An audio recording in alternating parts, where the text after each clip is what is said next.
Hi friends, welcome to my channel. இன்றைக்கி என்ன பார்க்க போகிறோம்னா ஹேர் டை பற்றி தான் நான் இப்போ சொல்ல போகிறேன். என்னுடைய ஃப்ரெண்ட்ஸை வந்து ஒரு கெமிக்கல் இல்லாத ஒரு நல்ல ஹேர் டை பற்றி சொல்லுப்பா அப்படின்னாங்க. அதே சமயம் வந்து முடியும் கொட்டக்கூடாது, நல்ல பிளாக்காக இருக்கணும், முடியும் கொஞ்சம் வளரணும் அப்படின்னு சொல்லியிருந்தாங்க. இப்போ வந்து நான் என்ன யூஸ் பண்ணுறேன் அப்படிங்கிறத தான் நான் உங்களுக்கு சொல்ல போகிறேன். எல்லோரும் என்ன பண்ணுறாங்கன்னா, சீக்கிரமாக கருப்பாகணும், உடனே கருப்பாகணும், டக்குன்னு நம்ம வந்து ஒரு கெமிக்கலான டை எதுவாக இருந்தாலும் யூஸ் பண்ணிட்டு போயிடுறாங்க. அதனால் என்ன ஆகுதுன்னா, நிறைய ஹேர் ஃபால் ஆகி முடியெல்லாம் நிறைய கொட்ட ஆரம்பிச்சிருது. இனிமேல் கொட்டாமல் இருக்க நம்ம நேச்சுரலான டை யூஸ் பண்ணலாம். இயற்கையான முறையில் நம்ம எப்படி வந்து முடி வந்து கருப்பாக வச்சுக்கிறது, அதே சமயம் முடி கொட்டாமல் நம்ம பாதுகாக்கணும், நல்ல லாங்காகவும் வளரணும். அதுக்கு வந்து 2 பொருள் தான் நான் போட போகிறேன். அது என்னென்னு பார்த்துடலாம் வாங்க. என்னென்னு பார்த்தீங்கன்னா, இண்டிகோ பவுடர், இது வந்து அவரைப்பொடின்னு சொல்கிறாங்க. அடுத்தது வந்து ஹென்னா பவுடர், இது வந்து மருதாணி தான், பியூர், இது எல்லாமே நேச்சுரல் தான். இப்போ இதை வந்து எப்படி செய்கிறது அப்படின்னு பார்த்திங்கன்னா, நாளே வந்து ஒரு 3 ஸ்பூன் வந்து மருதாணி பவுடர் எடுத்துக்கணும். டீத்தூளை வந்து சுடுதண்ணியில் போட்டு நல்லா கொதிக்க வச்சு அதை வடிகட்டி மருதாணி பவுடரில் கலந்துக்கிட்டு நைட்டு ஃபுல்லாக நீங்கள் ஸ்டோர் பண்ணி வச்சுருங்க. எனக்கு அங்கங்கே முடி நரமுடி இருக்குது.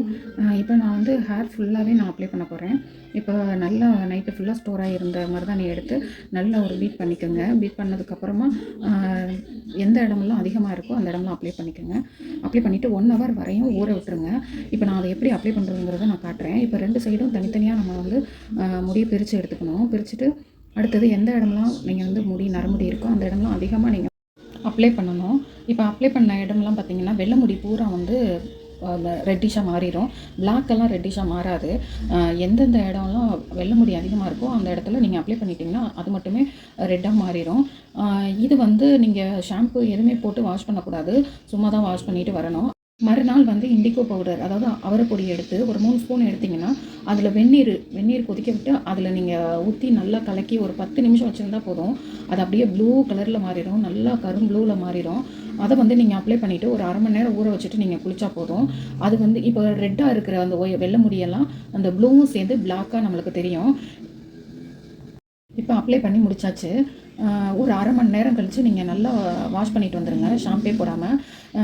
இப்போ குளிச்சுட்டு வந்ததுக்கப்புறம் பாருங்கள் எப்படி இருக்குன்னு. இப்போ என்னுடைய முடி வந்து நல்லா பிளாக்காக மாறிடுச்சு. எப்படின்னு கேட்குறீங்களா? நாள் வந்து நம்ம மருதாணி பவுடர் போட்டோம், ஒயிட் முடியெல்லாம் ரெட்டாக மாறிடுச்சு. அதுக்கும் மறுநாள் வந்து இண்டிகோ பவுடர் போட்டிருக்கேன், ரெட் முடியெல்லாம் பிளாக்காக மாறிடுச்சு. முடியும் நல்லா ஸ்ட்ரென்த்தாக இருக்கும். இப்போ நான் எப்படி போட்டேங்கிறது உங்களுக்கு புரிஞ்சிருக்கும். புரியலைன்னா எனக்கு கமெண்ட்ஸில் சொல்லுங்கள், நான் உங்களுக்கு ரிப்ளை பண்ணுறேன். என்னுடைய சேனல் பிடிச்சிருந்தா லைக் பண்ணுங்கள், மறக்காமல் சப்ஸ்கிரைப் பண்ணுங்கள், பெல் சிம்பிளையும் கிளிக் பண்ணுங்கள். தேங்க்யூ.